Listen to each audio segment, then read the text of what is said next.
Sector से NMDC stock पर नजर डालेंगे। ऑपरेशनल अपडेट्स आए हैं। दिसंबर के महीने में प्रोडक्शन में तो उछाल दिखा करीब 5% का, लेकिन बिक्री की बात करें तो यहां पर सालाना आधार पर करीब 7% की गिरावट दिखी। और स्टॉक मूवमेंट की बात करें तो पिछले 5 दिनों में करीब 8% की गिरावट स्टॉक पर भी दिखी है। अवनी, क्या राय होगी आपकी एनएमडीसी स्टॉक पर, और इसके अलावा जीएमडीसी इस स्टॉक पर भी अपना नजरिया दीजिए। जी, एनएमडीसी नीचे काफी अपने support level, weekly support level पे आ चुका है। तो यहाँ से और आरएसआई भी इसका काफी ओवरसोल्ड है। ऑलमोस्ट 25 के करीबन इसका आरएसआई चल रहा है। तो मेरे हिसाब से एक छोटा सा पुल बैक इसमें बन सकता है। और ये पुल बैक अगर प्ले आउट करता है तो करंट लेवल से ऊपर के तरफ ये रैली हो सकती है करीबन 72 तक। और अगर वॉल्यूम्स भी वहां पे पिकअप हो जाता है तो शायद ये थोड़ी एक्सटेंड हो सकती है अराउंड 80 रुपीज तक। और नीचे जिनके पास है या खरीदारी, फ्रेश खरीदारी करते हैं, तो उन्हें एक स्ट्रिक्ट स्टॉप लॉस लगाना है 60 रुपए का। तो यहाँ पे एक पुल बैक रैली के लिए इसमें बिल्कुल एंट्री कर सकते हैं। ऊपर 72 का ट्रेडिंग टारगेट रहेगा और थोड़ा सा पोजिशनल टारगेट रहेगा 80 रुपीज का। स्टॉप लॉस लगाना है 60 रुपए का। 8 रुपए के स्टॉप लॉस के साथ खरीदारी करने की सलाह। एनएमडीसी पर ऑपरेशनल अपडेट्स के चलते स्टॉक में आज एक्शन दिखेगा। कल के सत्र में इंश्योरेंस स्टॉक्स में सेकंड हाफ में अच्छी खासी तेजी दिखी और इंश्योरेंस प्रीमियम में करीब 80% तक बढ़ोतरी हो सकती है। इंश्योरेंस कंपनियां कमर्शियल प्रॉपर्टी इंश्योरेंस क्यों महंगा कर रही है, इस पर पूरी जानकारी लेकर अनुराग हमारे साथ जुड़ चुके हैं। अनुराग, बताएं क्या डिटेल्स है आपके पास और इंश्योरेंस सेक्टर में किस तरह के बदलाव नजर आ सकते हैं।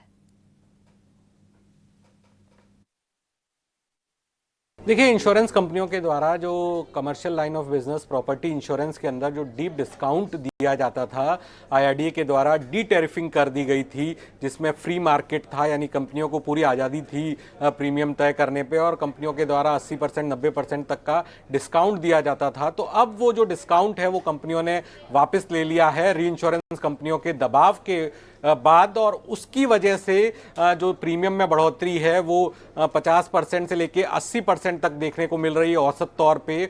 कुछ मामलों में जो ये बढ़ोतरी है 400% तक भी देखने को मिली है।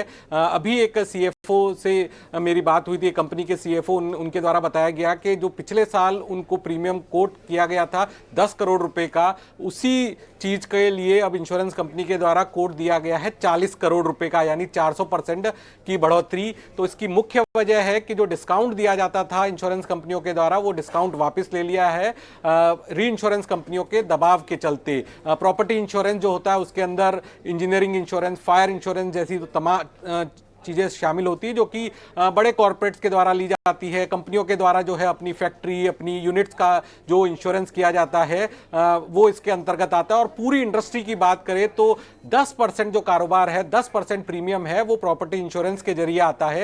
यानी 3 लाख करोड़ की जो नॉन लाइफ इंश्योरेंस इंडस्ट्री है उसमें 30,000 करोड़ का प्रीमियम इंश्योरेंस कंपनियों को इस कारोबार के जरिए मिलता है और वहां पर बढ़ोतरी है। और कंपनियों के द्वारा जो सर्कुलर जारी किए गए हैं और अपने ब्रोकर्स को और अपने क्लाइंट्स को जो नोट भेजा गया है बढ़ोतरी का, वो 1 जनवरी से लागू हो रहा है, यानी आज से लागू हो रहा है, जहां पर आपको प्रीमियम में बढ़ोतरी देखने को मिलेगी। और इसका जो फायदा है वो री इंश्योरेंस कंपनी के तौर पे जीआईसी रे को होगा। लिस्टेड इंश्योरेंस कंपनी के तौर पे हम देखें तो न्यू इंडिया एश्योरेंस, गो डिजिट और आईसीआईसी लोम्बार्ड जैसी जनरल इंश्योरेंस कंपनियां हैं जिनको इस बढ़ोतरी का फायदा मिलेगा। और हमें देखने को भी मिलेगा कि इस तिमाही के अंत में अगर जिस तरह से बढ़ोतरी हुई है तो ओवरऑल इंडस्ट्री का प्रीमियम भी 5 से 7% तक बढ़ेगा।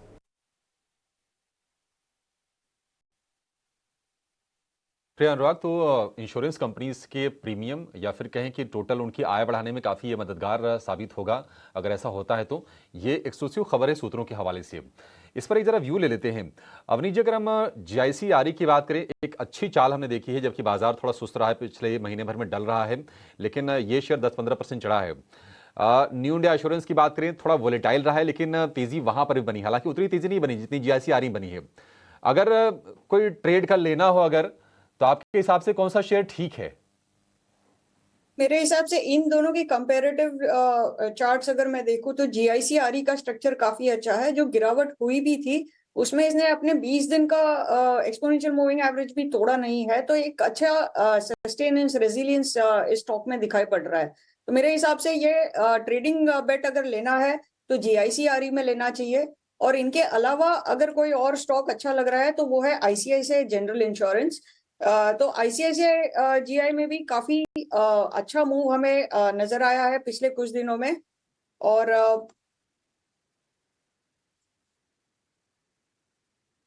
जी ICICI GI का जो स्ट्रक्चर है इसमें भी RSI काफी ओवरसोल्ड है और यहाँ से अच्छी खासी एक पुल बैक रैली आने की तैयारी है।